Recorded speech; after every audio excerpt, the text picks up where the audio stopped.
Hey guys, it's your girl Corporate Carolyn, and I was stopping by because someone wrote a comment that really touched my heart, and she was asking me how did I get over colorism as I was looking for my Mr. Right, because I mentioned in, I don't know, maybe part 2 or part 3 of the story where I talked about how I found my dream husband, and it is true, during the 80s, yeah, I'm 58, I'm old, I know, and just because I didn't date in the age of social media, it does not mean that my advice is not relevant. Thank you very much, sir, who posted a comment.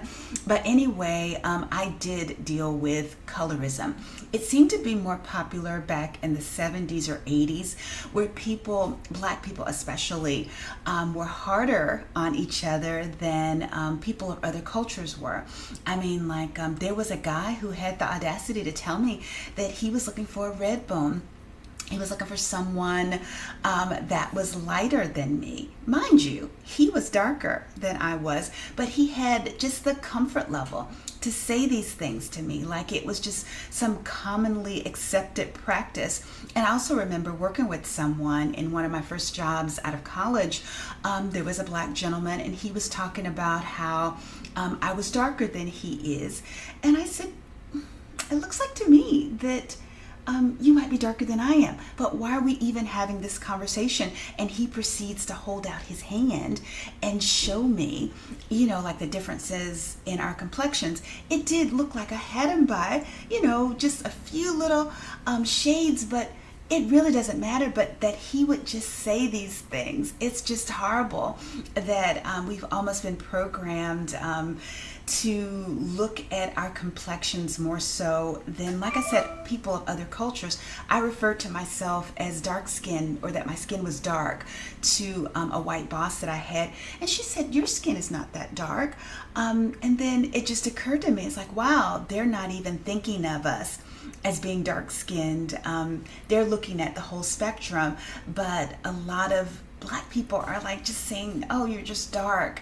And I remember when I was growing up in the 70s, people would call each other, darky, or, and this whole calling you the N-word, it triggers me because it reminds me of growing up, people talking about, your hair is nappy. And these are insults from black people who have hair with naps as well. But just that you would actually say those things in front of people, calling someone nappy headed, calling someone dark, or that they're not light enough for you to date. And so that's why when I first got to Clemson and white guys said that I was beautiful, I was in shock, because I had never heard a guy my complexion or darker that thought that I was beautiful, or at least said it to me. And I didn't realize that I didn't feel attractive growing up. And I even remember this guy insulting me when I was 14. He was saying, you're fat and flabby anyway, you may as well give it up to somebody. So why not to me? And I'm just like, in what alternate universe would that make a person sleep with you because you've insulted them?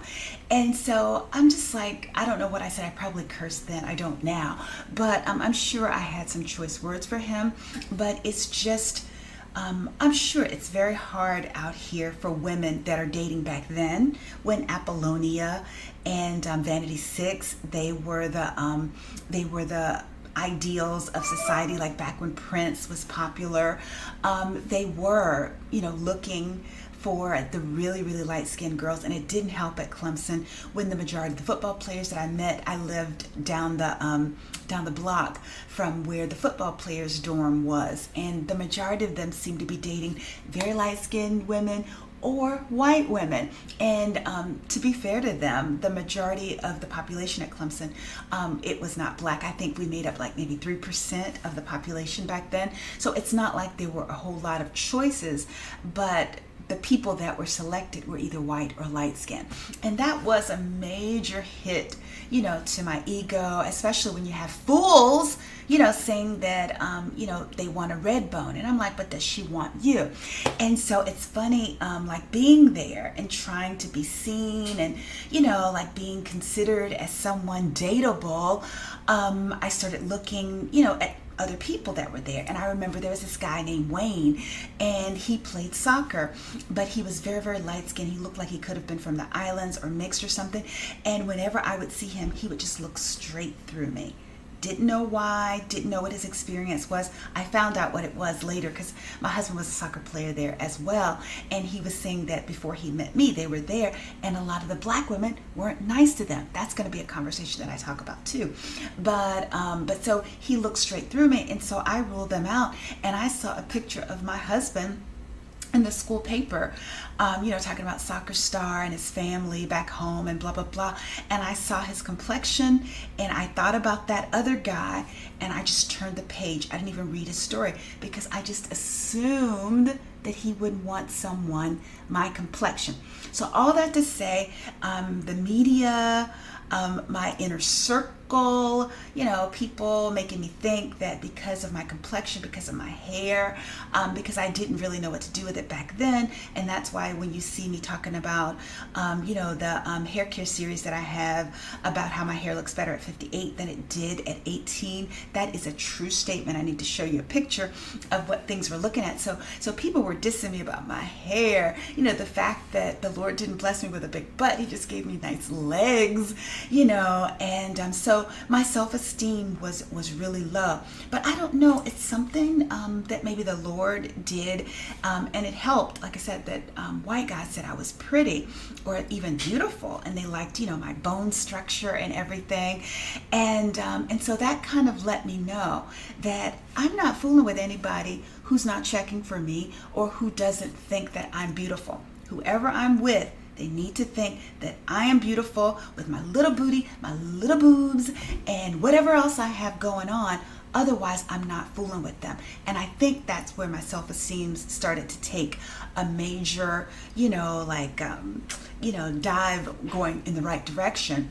And so it's funny, I wound up meeting my husband. I decided to take a summer. I asked the Lord what I wanted. If you watch the other videos where I talked about how I found somebody, I wrote a letter to God, what I was looking for. Didn't say he had to be black. I just wanted someone who was attractive to me. And then not only that, but during that summer, I took some time to work on my look, like get rid of the granny glasses that I had, got some contacts, tried to get myself in better shape. I couldn't lose 15 pounds I needed to lose, but I changed my wardrobe a bit, changed my hairstyle, made it fuller, that was more complimentary to the round head that I have. And so then all of a sudden, I just said, whoever's for me is for me. They will like my brown skin. They will like my kinky hair. They will like my little booty. They will like my little boobies and my little proper T. And that's what they said in the South, proper T, a little proper T voice, or my proper voice, which is really my voice. I talk like this all the time. It's not just for the corporate Carolyn persona. And even people of other ethnicities are surprised that if you know me personally or for the long term, that I continue talking like this, even when I'm on the phone with someone else. And don't realize that you're listening.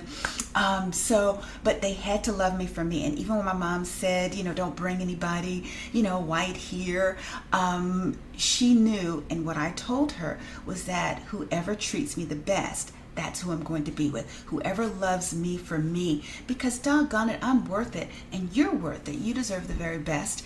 And so don't waste your time with people who try to put you down or who don't think that you are enough in your current state that they find you. If they don't think so, just keep it moving, because your self-esteem will take a hit. And it's funny that I'm surrounded by very light-skinned people now. My husband is what my mom calls high yellow, and the majority of my sister-in-laws are high yellow as well. And I don't mind.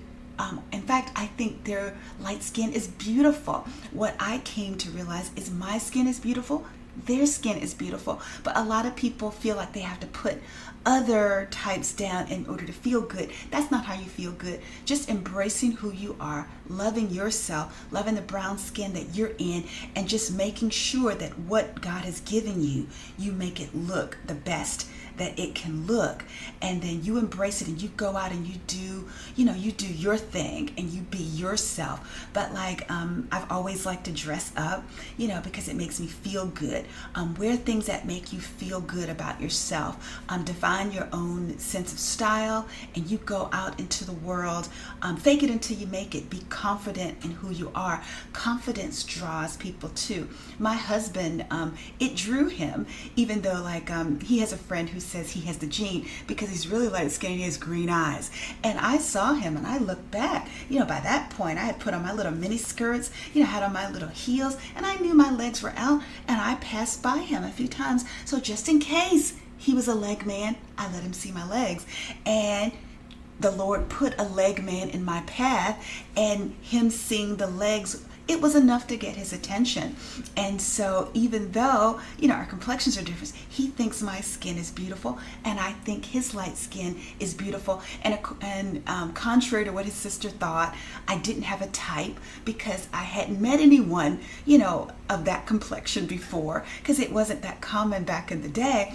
And so I liked him because he liked me, and because I thought he was cute to me. That's what was on my list to God. I wanted someone attractive to me, and he found me attractive, and that made him even more attractive. But like I said, I don't feel any kind of way when I'm surrounded by all of these high yellow people, as my mother would call them, because I'm confident in the skin that I'm in. And that's how I've gotten over colorism. And that's also how I'm comfortable in no matter what corporate setting I'm in. I just go in wearing the clothes that make me feel good about myself. And I know that I am enough. And that's what I want you young women out there to know, that you are enough. And once you exude that confidence and you're the best version of yourself that you can be, you're going to attract the man that's right for you. So that's all I wanted to let you know. Hopefully that helps. If you have other questions, be sure to let me know. I'm happy to answer them. But until then, have a good one. Take care. Bye-bye.